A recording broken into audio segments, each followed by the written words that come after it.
सीमा अपनी सास और पति के साथ रहती थी। शुरुआत में तो दिन शांति से बीते, लेकिन कुछ समय बाद दोनों में झगड़े होने लगे। इन झगड़ों ने घर का माहौल खराब कर दिया। इन बातों की वजह से उसका पति भी परेशान रहता था।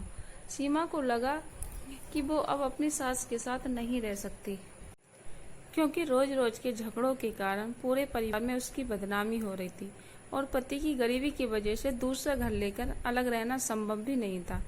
इसलिए सीमा ने अपनी सास को ही रास्ते से हटाने का फैसला कर लिया। सीमा के चाचा एक बड़े डॉक्टर थे। वह उनके पास गई और अपनी दुख भरी कहानी सुनाकर बोली, चाचा जी, मुझे थोड़ा सा जहर दे दो, मैं अपनी सास को मारकर उससे छुटकारा पाना चाहती हूँ। सीमा के चाचा एक अक्लमंद इंसान थे। वो इसकी समस्या समझ गए और उनके समाधान का एक तरीका निकाला और कहा, बेटी, अगर तुम अपनी सास को मारने के लिए जहर का इस्तेमाल करोगी तो सब लोगों को तुम पर शक हो जाएगा और तुम जेल चली जाओगी। इसलिए मैं तुम्हें एक ऐसी दवा दे रहा हूँ कि जिससे धीरे धीरे शरीर में जहर का असर होता जाएगा और फिर तुम किसी को शक भी नहीं होगा।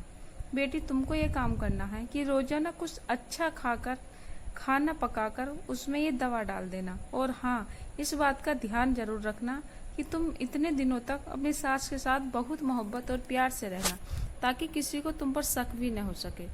उनसे लड़ाई झगड़ा मत करना, उनकी हर बात मानना और अपनी माँ की तरह उनके साथ बर्ताव करना। सीमा ने अपने चाचा को कहा कि चाचा जी, मैं इन सारी बातों का पूरा ख्याल रखूंगी। और फिर दवा लेकर सीमा घर आ गई।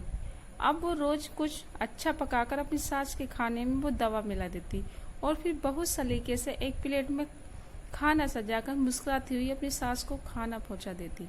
जब भी उसकी सास उस पर गुस्सा होती तो वो बड़ी खामोशी से उनकी बातों को सुनती और अपने गुस्से को काबू में रखकर चाचा की सलाह के अनुसार अपनी सास की खूब सेवा करती, उनके गुस्से की किसी बात का जवाब न देती।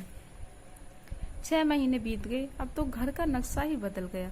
सास ने जब देखा कि मेरी बहू मेरा बहुत ख्याल रखती है और मेरी किसी बात का जवाब नहीं देती, तो सास को भी बहू से मोहब्बत हो गई और वो उसकी अपनी बेटी की तरह मानने लगी।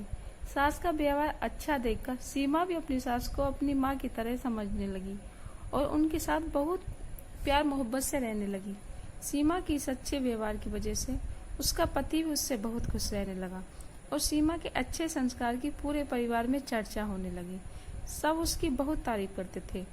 अब एक दिन सीमा फिर अपने चाचा से मिलने गई और बोली कि चाचा, पिछले 1 महीने से मैं अपनी सास को तुम्हारी जड़ी बूटी नहीं खिला रही हूँ, क्योंकि अब वह मेरा बहुत ख्याल रखती है।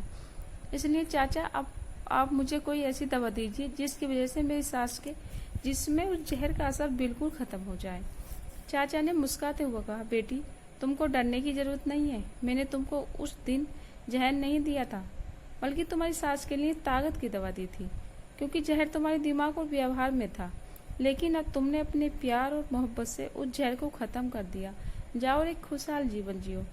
याद रखना, हमारा व्यवहार हमारे शब्द और लहजा तय करता है कि दूसरे हमारे साथ कैसा व्यवहार करते हैं। यदि आप चाहते हैं कि दूसरा आपका सम्मान करें और अपने अधिकारों को पूरा करें, तो सबसे पहले आप उनके अधिकारों को पूरा करें, उनका सम्मान करना शुरू कर दीजिए। फिर देखना सारे लोग तुम्हारी कैसी तारीफ करते हैं। दोस्तों, आशा करती हूँ कहानी आप लोगों को पसंद आई हो, तो प्लीज़ वीडियो को लाइक शेयर कीजिए और हर रोज नई कहानी पढ़ने के लिए चैनल को सब्सक्राइब कीजिएगा। धन्यवाद।